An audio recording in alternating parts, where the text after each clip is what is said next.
तर मी आहे आता छत्रपती संभाजीनगर येथील क्रांती चौकात। याच क्रांती चौकामध्ये 9 ऑगस्ट 2016 रोजी एक पहिला क्रांती मोर्चा निघाला आणि राज्यभरच नव्हे तर देशभर आणि जगभरामध्ये त्याचं अनुकरण झालं आणि त्या ठिकाणी आंदोलन झाले। मात्र या मोर्चामध्ये जे विषय समोर आलेले होते, ज्या विषयावरून हा मोर्चा काढण्यात आला होता, त्या मोर्चातील 1-2 मागण्या सोडल्या तर बाकी उर्वरित सगळ्या मागण्या जशाच तशा आहेत। गेल्या 18 महिन्यापासून मनोज जरांगे पाटील यांनी आंतरवाली सराटी या ठिकाणी आंदोलन सुरू केलं, नंतर राज्यभर दौरे सुरू केले, तोही विषय अजून तसाच आहे।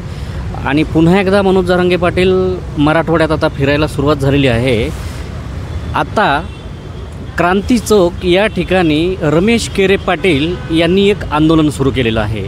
गेल्या अनेक वर्षांपासून ते मराठा चळवळीमध्ये सातत्याने वेगवेगळे आंदोलन करत आलेले आहेत, त्यामुळं त्यांची एक वेगळी ओळख सांगण्याची गरज नाही। स्वतः केरे पाटील माझ्यासोबत आहेत। पाटील, सत्ताकारांमध्ये स्वागत आहे आपलं। की काय मागण्या घेऊन आपण आता हे आंदोलन सुरू केलेलं आहे? धन्यवाद। जय जिजाऊ जय शिवराय। मागण्या तर सगळ्याच्या जुन्याच मागण्या आहे, मराठा समाजाच्या आरक्षणाच्या संदर्भातल्या मागण्या आहे। मराठा समाजाला आरक्षण भेटावं म्हणून या ठिकाणी मी आमरण उपोषणाला या ठिकाणी बसलेलो आहे। दुसरा विषय, या आंदोलनाच्या माध्यमातून हे आंदोलन याच्यासाठी आगळं वेगळं आहे का याच्यामधून आम्ही पर्याय दिलेला आहे। आमचे काही ज्येष्ठ अभ्यासक मंडळी आहे आमच्यासोबत या ठिकाणी, आणि या ठिकाणी आम्ही मराठा आरक्षणाचं पॉवर प्रेझेंटेशन आणि मराठा आरक्षणाचं सादरीकरण या ठिकाणी दाखवतो आहे का कशा पद्धतीने मराठा समाजाला आरक्षण भेटू शकतं, जेणेकरून सरकार आमची दिशाभूल करत आहे आणि सरकारला आमचं सांगणं आहे की आता आमची खूप झाली दिशाभूल, आता आमच्याकडे पर्याय या ठिकाणी निर्माण आम्ही केलेला आहे। आमच्या तज्ज्ञ मंडळीसोबत तुम्ही बसा आणि जोपर्यंत सरकार आम्हाला लेखी आश्वासन देणार नाही तोपर्यंत या ठिकाणी माझा जीव जरी गेला, छत्रपती शिवाजी महाराजांसमोर बसलेलो आहे, माझा जीव जरी गेला, माझ्यावर तुम्ही काय आरोप करायचे करा, माझ्यावर काय टीका करायची करा, पण हा रमेश केरे मराठा समाजाला जोपर्यंत आरक्षण भेटणार नाही तोपर्यंत मागं हटणार नाही। केरे पाटील, एक सगळ्यात महत्त्वाचा प्रश्न असा आहे की तुम्ही आता सांगितलं की आपण न्यायालयीन बाजू जी आहे ती समजून सांगण्यासाठी देखील आपल्याकडे समिती आहे, मात्र गेल्या अनेक वर्षांपासून कोर्टामध्ये ऑलरेडी न्यायालयीन बाजू समजून सांगितल्याच जाते ना। मग असं असतानाही मराठा आरक्षणाचा विषय तसाच पडून आहे, तरी याचा कितपत आता कसा फायदा होणार आहे? खूपच छान प्रश्न तुम्ही या ठिकाणी मांडलेला आहे। काय आत्ता आपण काय सांगितलं का न्यायालयीन लढाईमध्ये खूप जणं लढताय, जे न्यायालयीन लढाईमध्ये जे खूप जण लढताय ना त्यांच्या चुका पण या ठिकाणी दाखवण्याचा आम्ही प्रयत्न या ठिकाणी आमचे दाते पाटील यांच्या माध्यमातून या ठिकाणी करणार आहोत का कोणी कशा चुका न्यायालयीन लढाईमध्ये लढलेल्या आहेत। नक्कीच याचं उत्तर तुम्हाला आमचे ज्येष्ठ अभ्यासक राजेंद्र दाते पाटील माझ्यापेक्षा या ठिकाणी चांगलं देतील तुम्हाला। आपण बघतोय, स्वतः चळवळीमध्ये काम करत असताना मी देखील अनेक आंदोलनं कव्हर केलेले आहेत।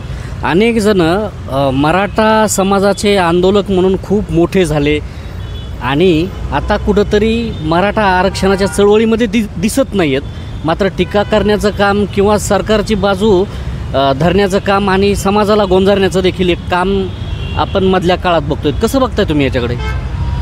तुम्ही माझे एकदम चांगले जवळचे मित्र आहात, तुम्ही मला किती वर्षापासून ओळखतात?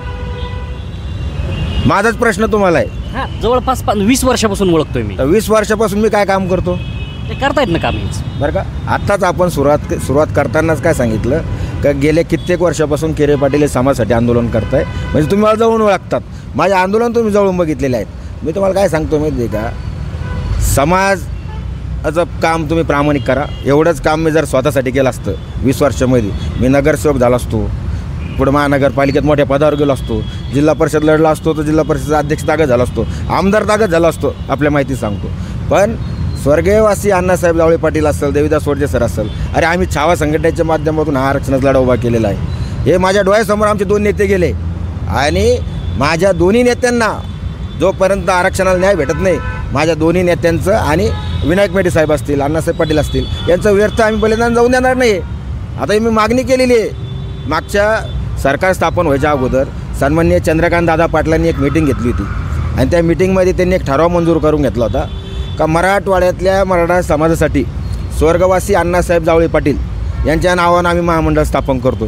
काय झालं त्या महामंडळाचं? आज 3-4 महिने झाले तुमचं सरकार स्थापन होऊन, त्या महामंडळाचं काय झालं? परतावा नाही। म्हणजे असं असंख्य मागण्या आमच्या प्रलंबित मागण्या आहे. या मागण्या मान्य झालेल्या नाही. कोणी माझा असेल या मागण्या मान्य झाल्या, त्या मागण्या मान्य झाल्या, अजिबात सरकार कोणते असू द्या आम्ही लढण्यासाठी या पण ठिकाणी सरकार गांभीर्याने का घेत नाही? आपण बघतोय तर गेले अनेक सरकार बघितलेत तुम्ही स्वतः, आणि सातत्याने आंदोलनं झालेली आहेत. मला तर असं वाटतं की महाराष्ट्रामध्ये मागच्या काही दिवसांमध्ये अनेक प्रश्न असतील, तरीही केवळ हे मराठा आरक्षणाच्या अनुषंगाने आंदोलनं झाले, तरी सरकार गांभीर्याने घेत नाही. सरकार गांभीर्यानं घेणार, यावेळेस नक्की गांभीर्यानं घेणार. मी काय सांगितलं, माझा जीव जरी गेला तरी मी मागं हटणार नाही.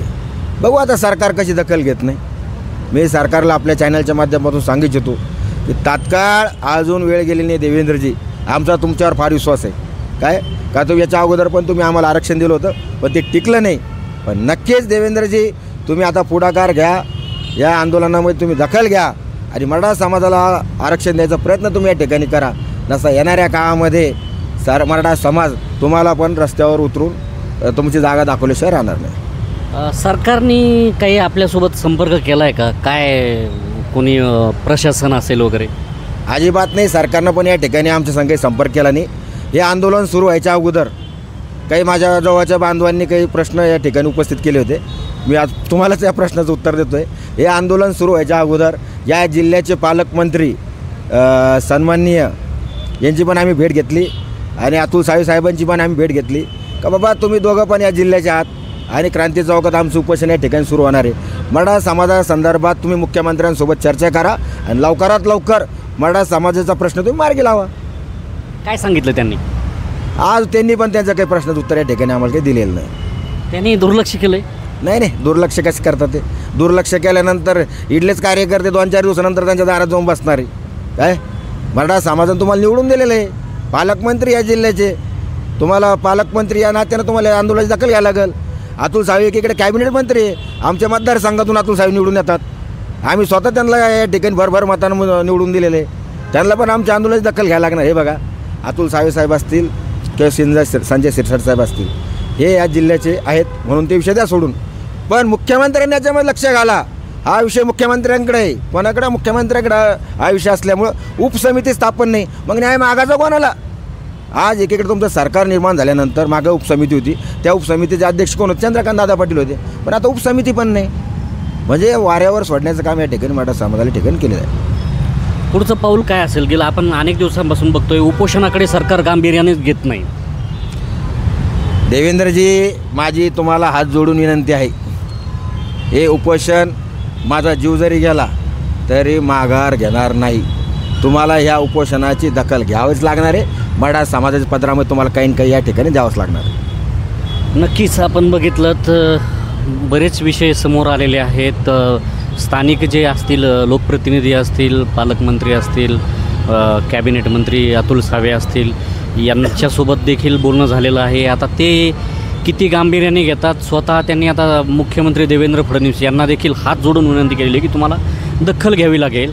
मात्र प्रश्न हाच आहे की सरकार मराठा आरक्षणाचा प्रश्न गांभीर्याने घेणार की नाही.